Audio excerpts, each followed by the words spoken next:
Hello everyone, Merry Christmas, Happy Holidays, and welcome back to Historical Quarrels. I'm your host, Tyler Eckhart. Today's episode is a special one, if you can't tell by the lack of the over-the-top, serious, with super intense music opening that I usually have in my videos. Today's episode, we're going to be reading a story. It's going to be a little bit of a game, too. So if you guys can... The whole idea is, I essentially wrote... a story that's similar to either like another fiction story or an actual real-life historical event. If you guys can email me, and whoever the first one is to email me and get what I'm referencing correct, will win a gift card that I'll mail out to you. It'll probably just be like a $20 gift card to somewhere. Nothing crazy. But, it's just something kind of fun. So I'll kind of go over announcements and a whole bunch of other stuff at the end. Let's go ahead and just get right into the story. You are listening to Historical Quarrels. Okay. So, I wrote this in Dr. Seuss. It's inspired by Dr. Seuss style. Okay, so here we go. In a world of gears and wires under a moonlit sky lived a stealthy figure known as Phantom, a rather sly guy. His suit was like night, his gaze sharp as a dart, with a mission in his soul and doubts that impart. Phantom Frost, said the voice in the night. Your mission, should you choose, is to set things right. Iron Strike's the name of the one you must find, in his base of secrets with plans unkind. But Phantom had doubts, in his mind a small twinge, about the true tale of Iron Strike, the so-called Evil Gringe. Was he the villain they said, or just misunderstood? Phantom knew finding the truth would be for the greater good. Through valleys and hills, Phantom silently tread, with thoughts of the mission swirling in his head. The base loomed ahead, a fortress so grand, holding secrets and stories buried in the sand. He slipped past guards, all quiet and sleek, a master of shadows, playing hide and seek. But what he saw there made him pause and think. Was this mission as clear as black and white ink? Deep in the base, where secrets do dwell, Phantom found more than just a villainous shell. A conversation he heard, whispered low and fast, spoke of protecting the village, making their freedom last. The villagers, they said, we must keep them free from those who exploit, those who don't let them be. And Phantom stood still in the heart of the lair, realizing this mission was more than just fair. In Harmony Glen, where the grass was so green, lived happy folk, the kindest ever seen. They laughed and they sang with joy in their heart, unaware of the dangers of the world apart. Phantom watched from a distance, his heart in a swirl, as he saw the pure joy of each boy and each girl. They're just simple folk, living life full and bright. Why would Iron Strike harm them? It just isn't right. Phantom moved closer in the light of the day, hiding his gear, keeping fears at bay. He talked to the people, heard their stories and song, and realized perhaps something was wrong. They speak not of fear, of war, or of plight, but of harvests and festivals and stars shining bright. Could it be that my mission is based on a lie? What truly happens here, under this sky? As the sun set low, Phantom pondered alone.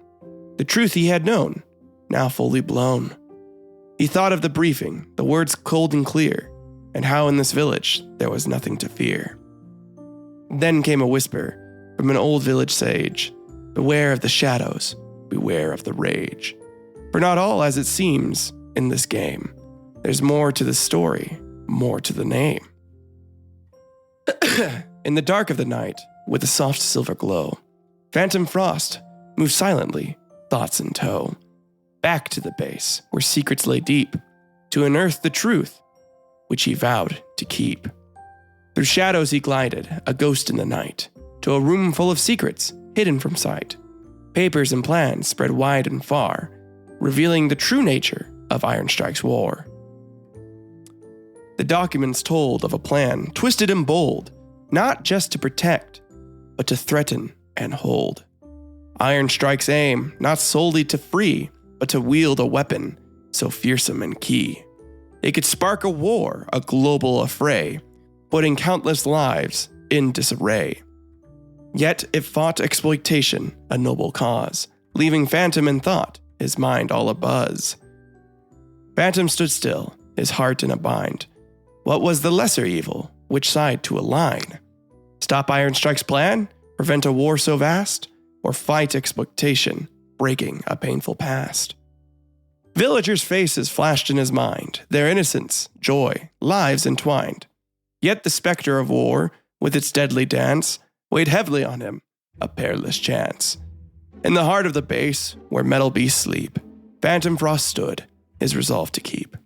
As Phantom navigated the shadowed corridors, quiet and keen, he stumbled upon a figure, both unseen and seen.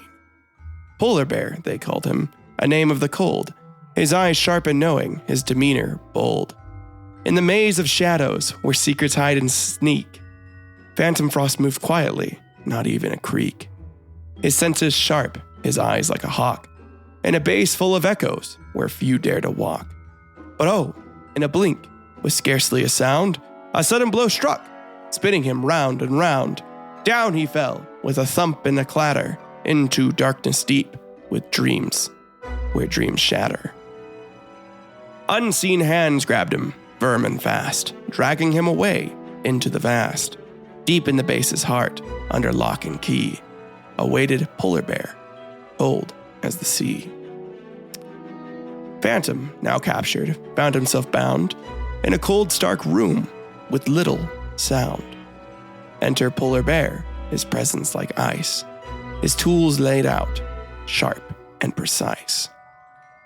Polar Bear began, his methods exact, each movement deliberate, each act intact. Phantom braced himself, his resolve set firm, determined not to break, not to squirm. Through the pain and the blur, Phantom's eyes caught sight of Polar Bear's hands, skilled in the dim light. A wood chisel he wielded, not just as a tool of fear, but with a craftsman's grace, precise and clear. Each strike of motion spoke of a hidden lore, of a time and a place, of something more. Phantom thought of Santa, of toys and of sleighs. Could Polar Bear be a part of those long-gone days? As the torture continued, Phantom's mind was alight with questions and theories, despite his plight. Polar Bear, this enigma, wrapped in a cold veneer. Was he a guardian of secrets? A keeper of the yesteryear? Finally, the ordeal ceased, leaving Phantom to ponder in his cell. Alone, his thoughts left to wander. What role did Polar Bear play in this intricate plot? A question unanswered, a knot yet to be untwined. Then came Iron Strike, his eyes like cold fire, a man of strong will, of unyielding desire. Iron Strike, oh Iron Strike, Phantom began to say, why choose destruction? Why this deadly fray? The villagers, they suffer, but war is not the way. Can't you see the madness in this game you play? Iron Strike laughed, a sound so hollow and grim. Phantom, dear Phantom, the world's at the brim. Greed and power, the tyrants of our time. I've seen it all, the dirty grime. They exploit and ravage with no end in sight. Only a great fire can bring back the light. A nuclear dawn to cleanse and reset. A world reborn without any debt.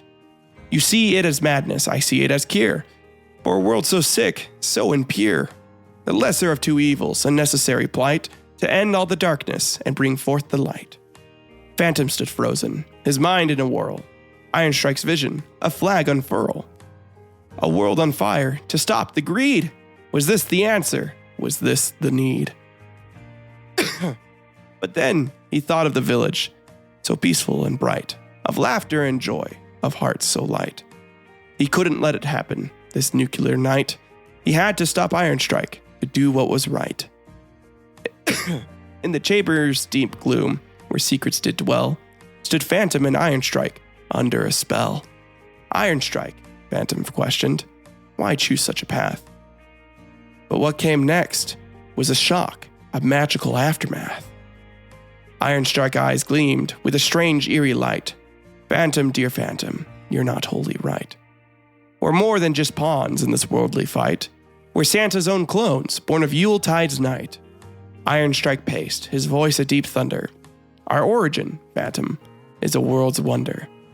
Created by magic, for joy and delight. But I saw the world's pain, its never-ending plight. Santa's vision was pure, full of hope and cheer. But the world, it twisted, year after year. I chose to act, to use our might, to reset the balance, to fight the night. We're more than just Santa's shadow, more than his kin. We have the power to end or to begin. A nuclear reset, a fresh, clean slate, to save the world from its harrowing fate. Phantom stood staggered, his mind in a twist. Clones of Santa in a plot like this? The burden of legacy, heavy and vast, loomed over him, a shadow cast. But deep in his heart, the answer was clear. Hope and joy, not terror and fear. He couldn't let Iron Strike, with his twisted sight, unleash such darkness, such endless night. With resolve in his step and courage anew, Phantom knew exactly what he had to do.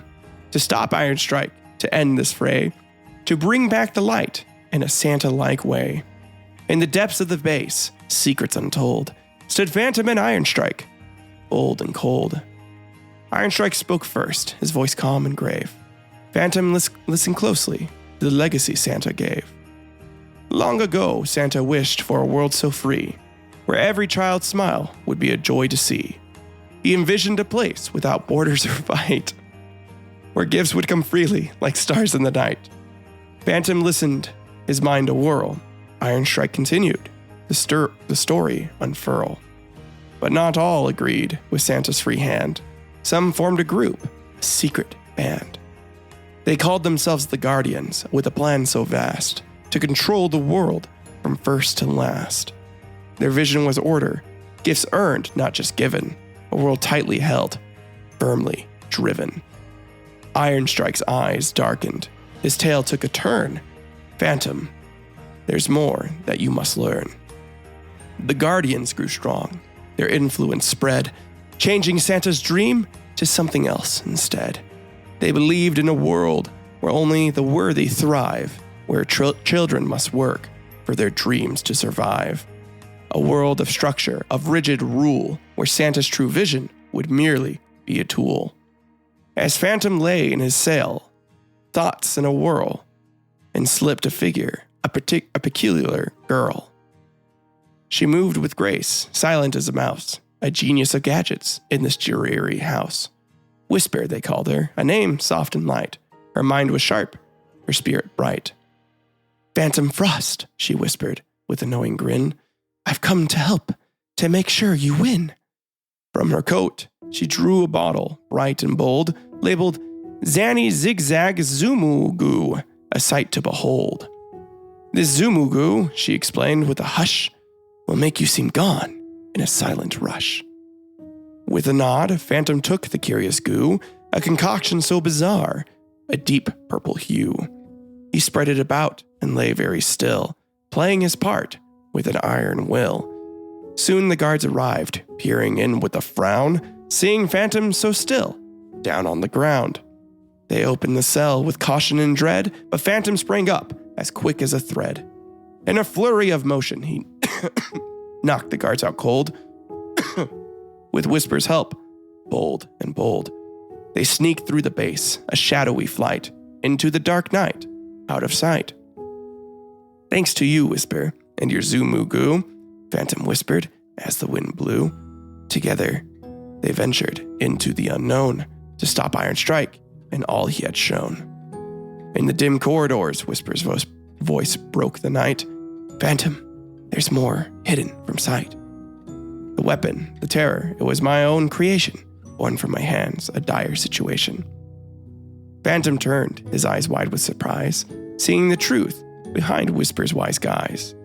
A weapon so great, yet so grim, he uttered, his heart heavy as the words he muttered. But why? Phantom asked, his voice a low hum. A tool for such destruction, to what end has it come? Whisper sighed deeply, her guilt a heavy tide. To protect us from threats, but it's been twisted, misapplied. As they ventured further, Phantom's mind raced. The weight of the truth, it could not be erased. He realized the depth, the vastness of their plight, a battle not just of might, but of what's right. Whisper, your invention, it's become a curse, Phantom said, but Iron Strike's plan is even worse. We must stop him, no matter the cost, or else all is lost, all will be lost. Whisper nodded, her resolve now clear. Let's end this madness, let's stay clear. They approached Iron Strike's lair, ready to face the final showdown in this high-stakes race. Outside Iron Strike's chamber, as dawn painted the sky, Phantom and Whisper shared a determined sigh. This is it, Phantom declared, our final stand, to undo your creation, to protect the land. They braced themselves, ready for the fight, against Iron Strike's might, against the long night. Together they would challenge his fearsome clout, to bring his reign of terror to an abrupt out. In the heart of darkness, a figure loomed, alabaster snowball, by pain consumed. His eyes were hollow, his spirit torn. An elf once joyful, now forlorn. Welcome, Phantom Frost, and Whisper you're here to face me, Alabaster, and all that I fear. I've seen humanity's darkness, its cruel, bitter sting. I've felt its torture, felt its unrelenting fling. With a gesture, Alabaster's powers swirled, twisting reality, a nightmare unfurled. Phantom and Whisper, caught in his psychic grip, faced their own demons on this harrowing trip. Through twisted visions, Alabaster spoke of humanity's cruelty, its heinous cloak. In my eyes, all humans bring but pain, a cycle of suffering, again and again. As the battle raged, Alabaster's voice rang clear. I'm not the worst, but those you should fear. I joined this cause to bring humans their end, in death and destruction, my only friend. His words were sharp, cutting to the bone, revealing a soul corrupted and alone. There is no redemption, no turning back. Track. The fight reached its peak, a crescendo of sorrow. Alabaster's end, no dawn on the morrow. With his final breath, he whispered a curse on a world he deemed irreversibly perverse. Phantom and Whisper, somber and still, felt the weight of his words, a bitter pill.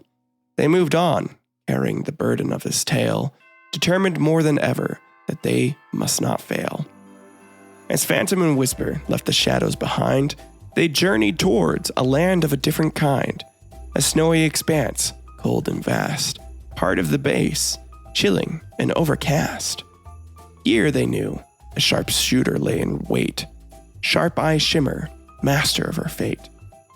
With every step they tread with care in the snowy field, so stark and bare. Upon reaching the snowy expanse, vast and white, Phantom and Whisper prepared for another fight. There, amidst the silence of the falling snow, waited Sharp Eye Shimmer, an enigmatic foe. Her voice echoed across the field, clear and cold. I've waited you, she said, bold and bold. In this frozen land, my final stand, fueled by revenge, once grand.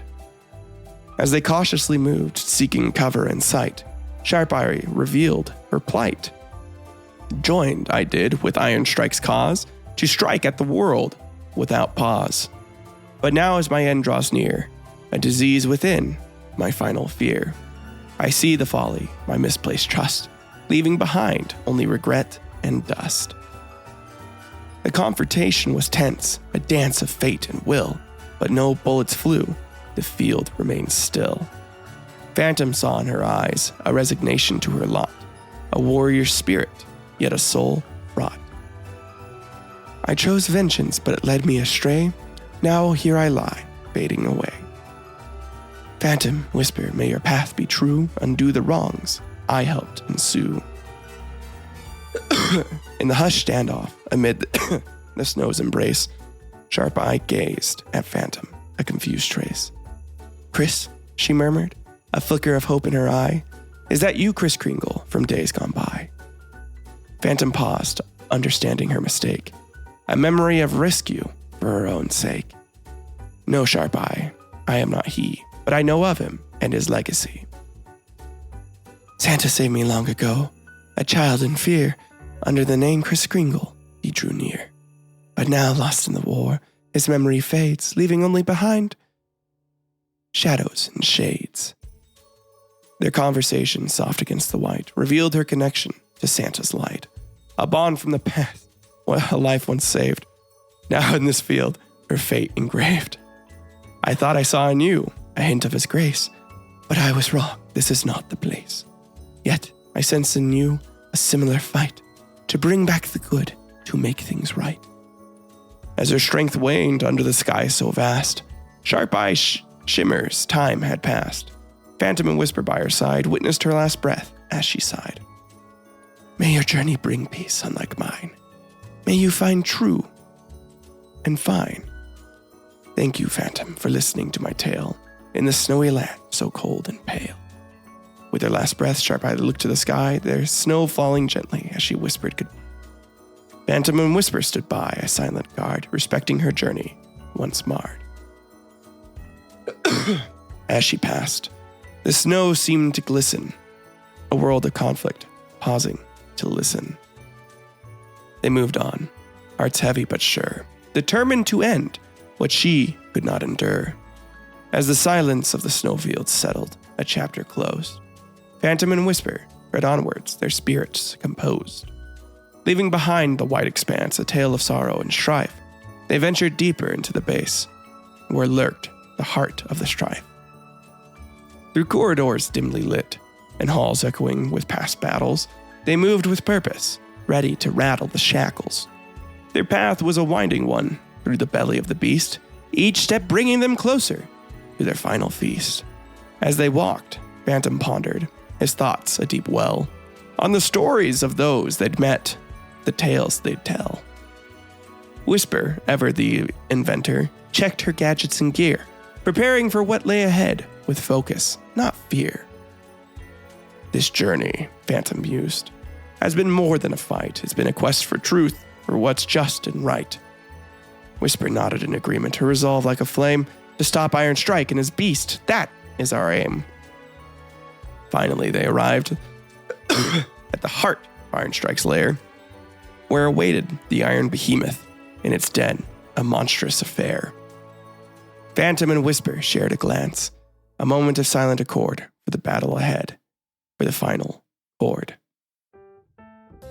With a deep breath, they stepped into the fray, ready to face the behemoth, come what may. The heart of the base pulsed like a living thing as they prepared to clip Iron Strike's final wing. And in the heart of the base, where secrets lay bare, stood this monstrous creation, a cause for despair. This Iron Behemoth, they named, a beast of steel and might, powered by nuclear fury, a daunting sight. Phantom and Whisper, with the resolve in their step, approached the behemoth, a plan adept to stop this monster. Whisper said, her voice firm and bold, is to end Iron Strike's dream, to break his hold. Phantom, with agility and cunning on his side, maneuvered around the behemoth, wide-eyed. He planted explosives with careful grace, determined to end this destructive arms race. As he worked, a thought came to his mind, a line from a tale of a different kind.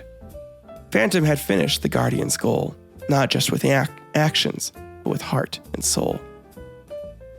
With a thunderous roar, the behemoth shook. As the explosives did their work, no corner forsook. Iron Strike's dream crumbled, along with his machine, a devastating blow to the tyrannical regime.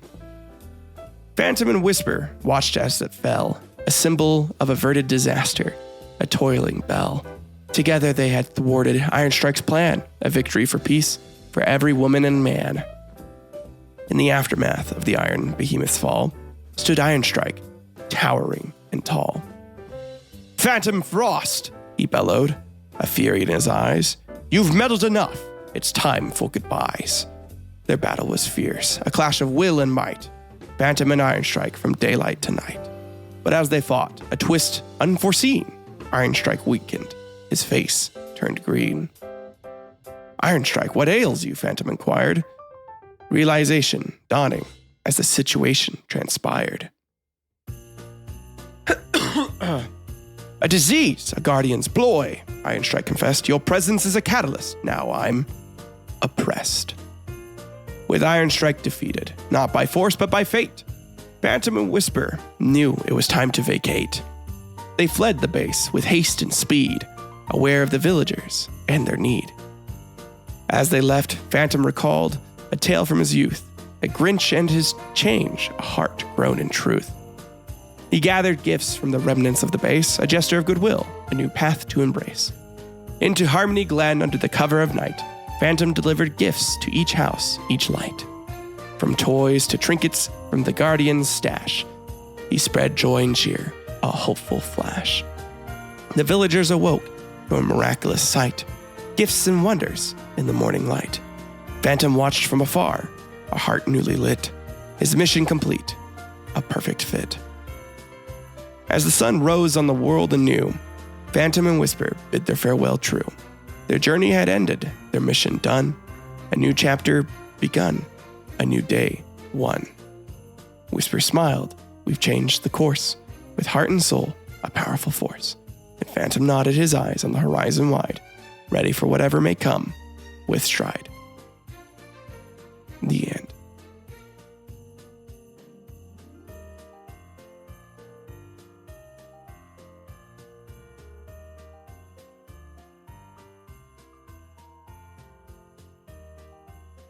So yeah, that was the tale that I wrote for this year. I hope you guys enjoyed that. It was really fun to write.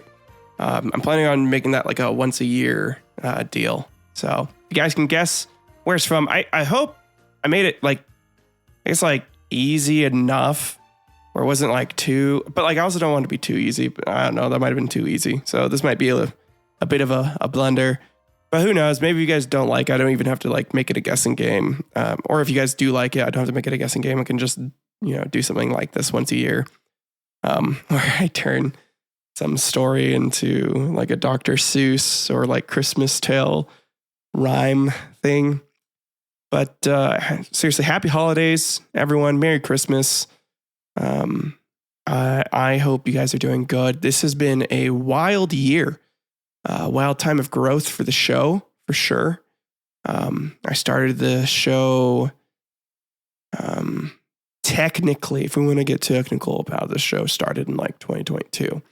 But it was like in October of 2022. And even then I went on like a 3-month hiatus. So this is like a 3 to 6 month hiatus. Like technically, haven't even really done like a full year yet with this show. And I've been learning a lot. Content creation is something, as a kid, like junior high me, I definitely wanted to like dabble in when I was younger. And I'm happy that I found a medium such as podcasting to do this with. I hope you guys have been, I can tell you guys have been enjoying it. The show's been growing. I mean, some episodes have been quite a bit, not as popular, and that's fine. Those topics aren't as interesting. I get that. Excuse me. And then one episode was just extraordinarily popular. 1 or 2 episodes, which I also get. That's, that's perfectly normal. But, overall, I just want to seriously thank you guys, my listeners, for one, the criticism and the support that you guys give me. The criticism goes hand in hand with the support because, and also just praise, criticism and praise. And, if you guys enjoy it, you enjoy it. And if you don't, or if there's stuff that you don't like about an episode and you tell me, that's more than fine. That's great. I'm happy to, this is also like my least sweary episode yet.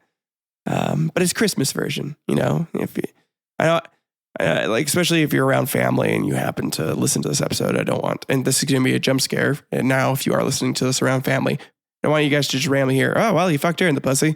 like that's, I don't want to do that at all. But also, sorry, I've been fighting off a cold. Hopefully I'm less sick by the time Christmas happens. But anyways, sorry, my brain's a little scatterbrained right now. I'm rambling. I'm rambling a lot. No, I am. It's okay. It's okay. But oh, seriously, like, thank you guys so much. It's meant a lot to me to, number one, watch the show grow. Number two, to be able to express myself creatively like this and get other people to, enjoy my creativity with me.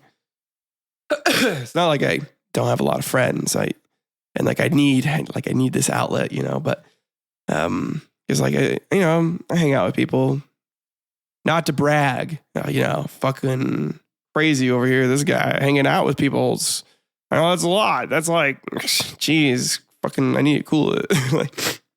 But no, it's a different type of creativity. And part of why I enjoy making this is because I kind of enjoy that, like, fear I get.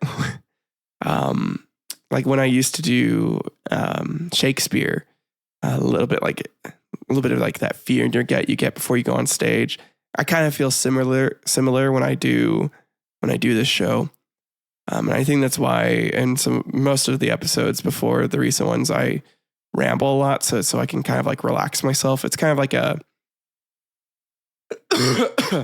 it's like an improv technique where you kind of do some more bass, or like kind of like ease into like improv games before you start getting into like the weird, like meta next level thinking style of improv.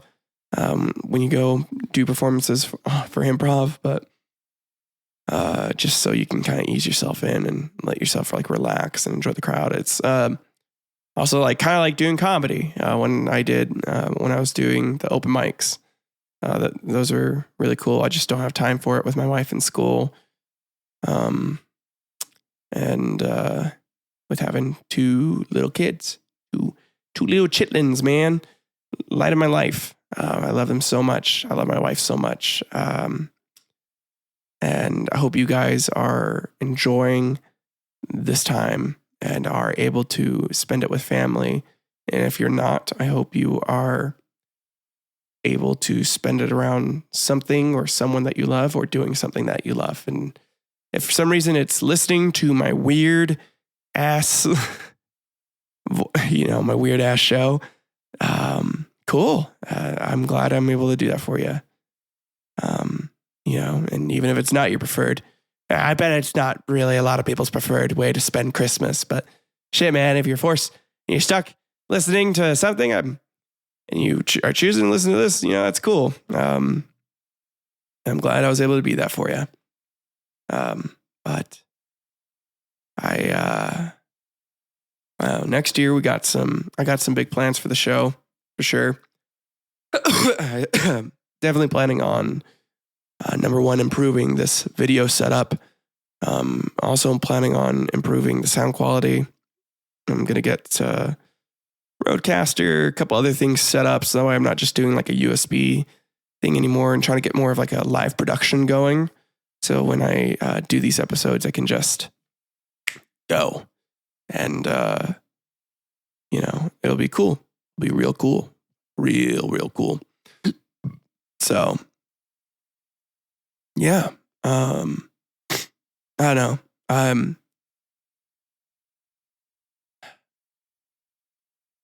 always get like, I don't know, sometimes like emotional when I think about what doing, I don't know, just like,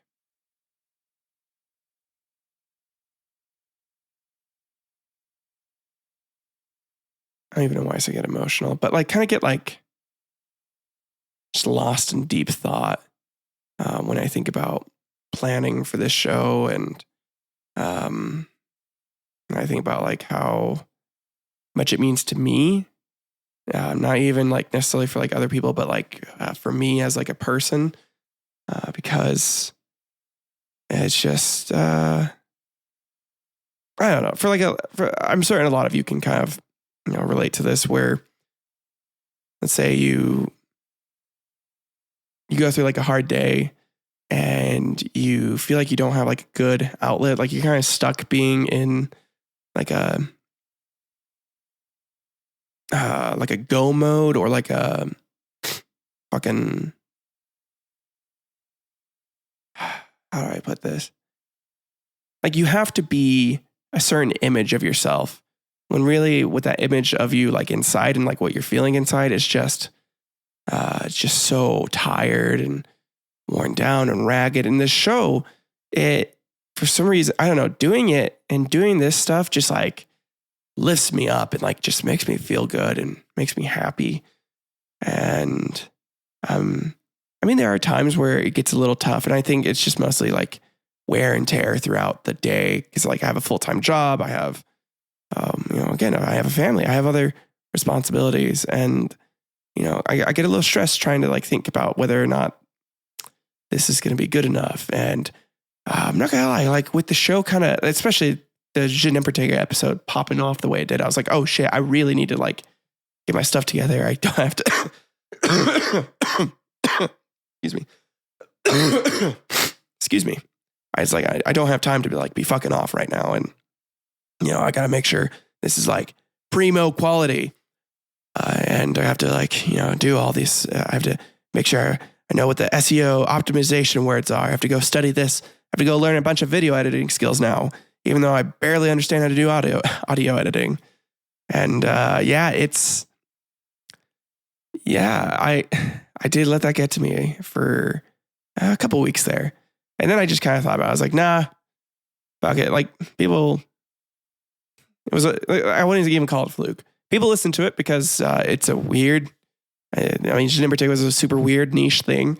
And here's the thing, you guys, if you're on YouTube, you see like the YouTube videos, but like I see like all the downloads across all the platforms, and oh my God, did that episode pop off. But then like the rest of my episodes have been doing pretty good. Like I said, we're averaging around like 1,000 downloads a month, which is really cool.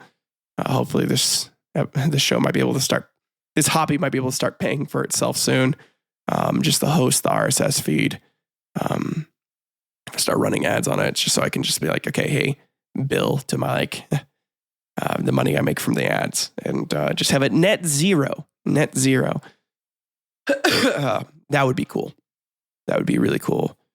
But no, on YouTube, it's fun. I mean, there's people who I just don't like what I do, and they don't like the voices I do. They probably just don't like me, and that's fine.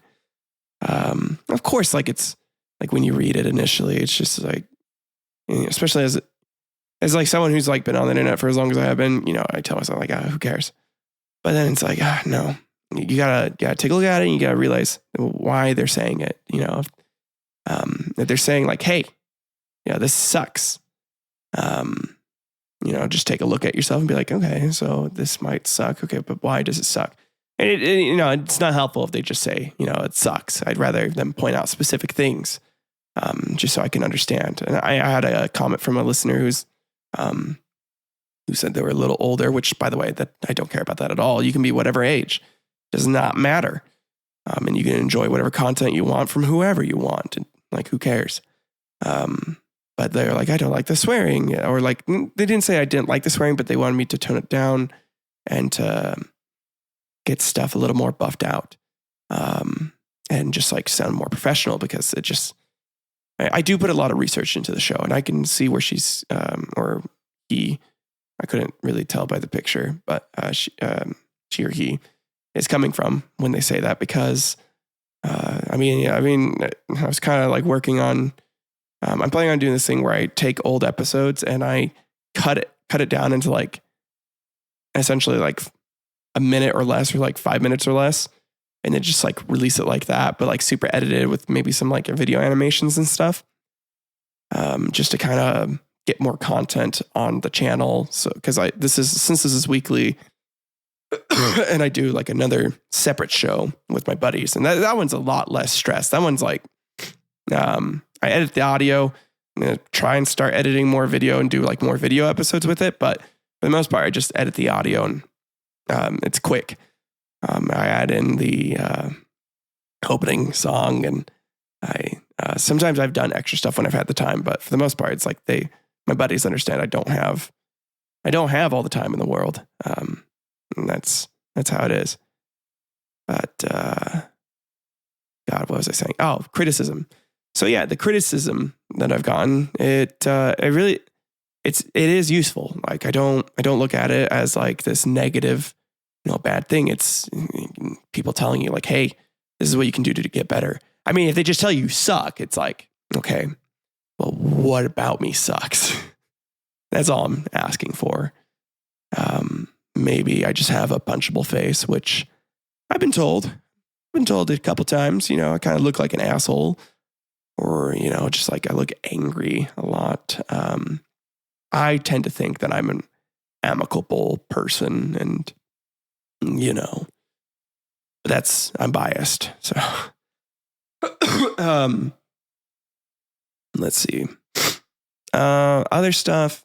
So yeah, no, thank you guys for the criticism. I appreciate it. It does help me. It really does set me straight. Me like on that good path, on that good shit. Good.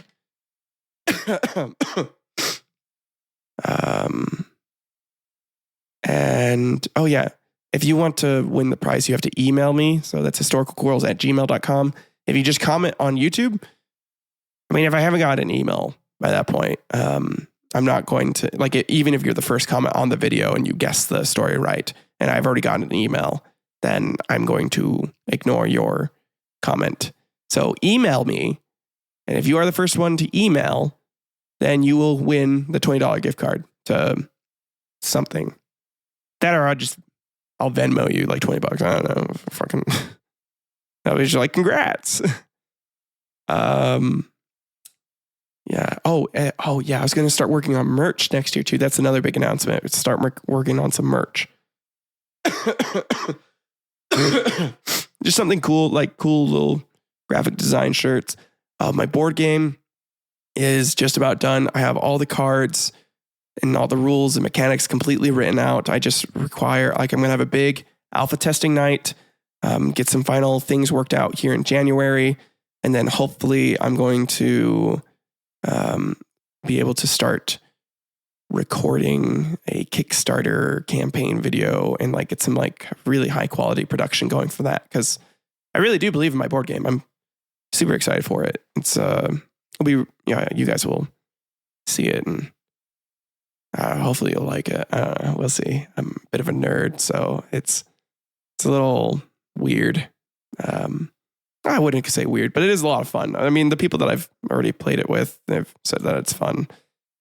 But then again, I also kind of knew that those people would like it because that was my target audience when I was building the game. But it's good to have a target audience when you're designing a board game, is what I've learned. So, yeah,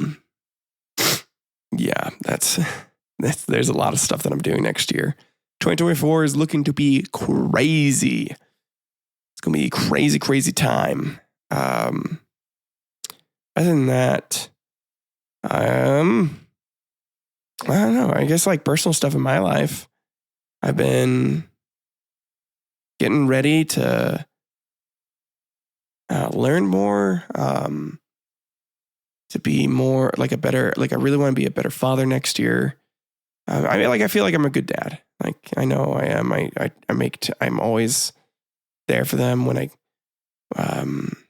not even when I can, but like I'm specifically make sure that I have like time set aside to be with them and hang out with them.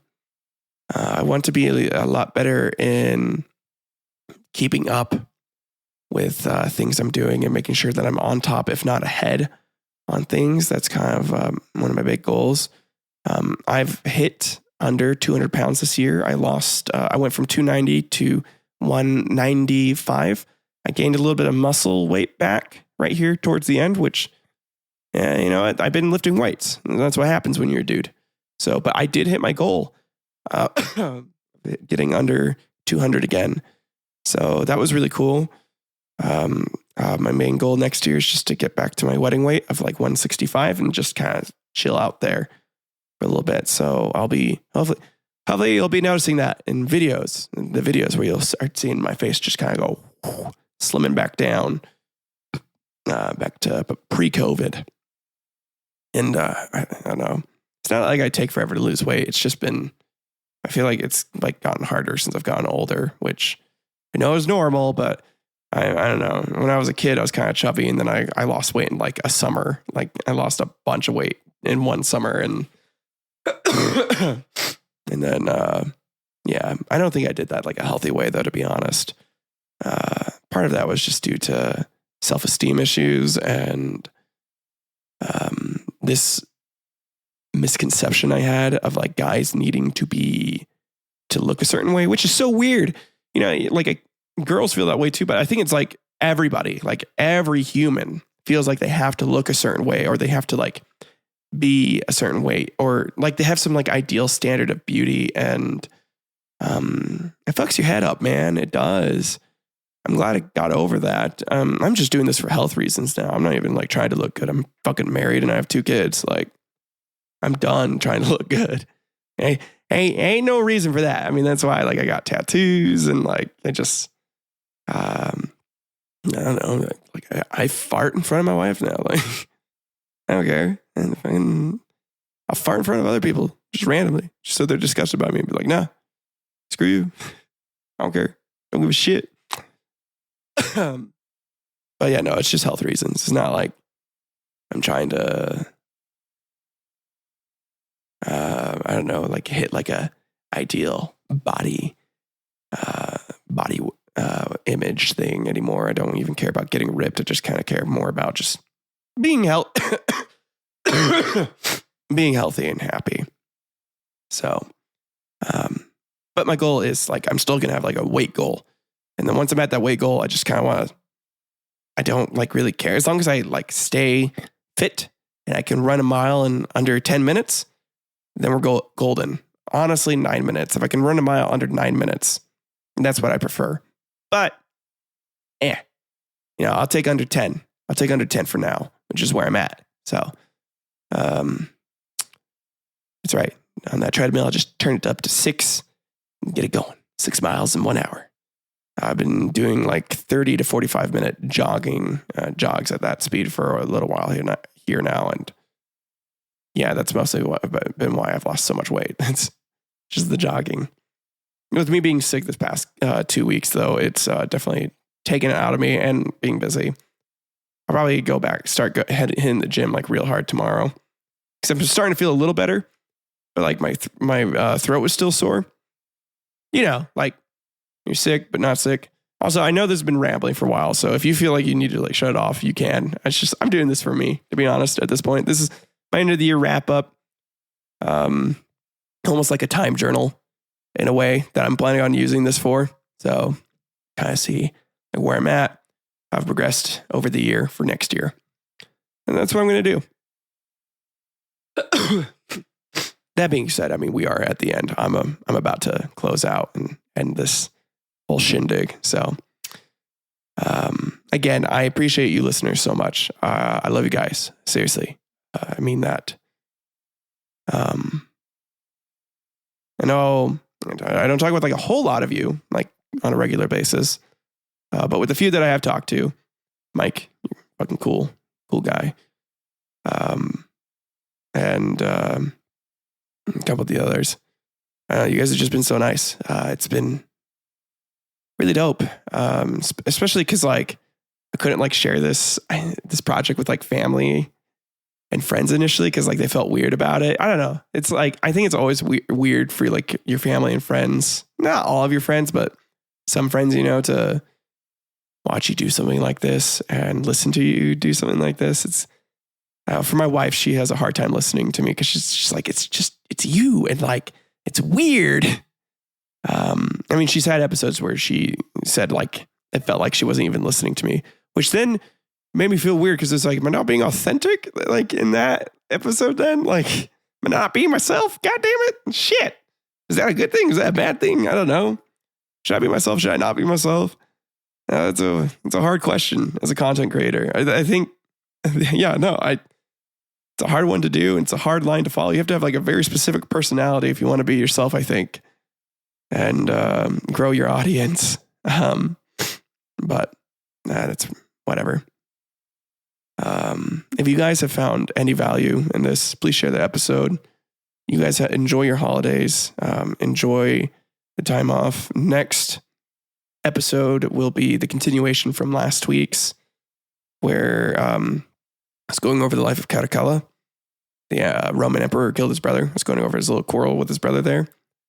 So we're going to just be finishing up his life's tale for New Year's. So it'll be another kind of like a shorter episode. It's like, it's the holidays, man. It's like, of course it's going to be a little shorter.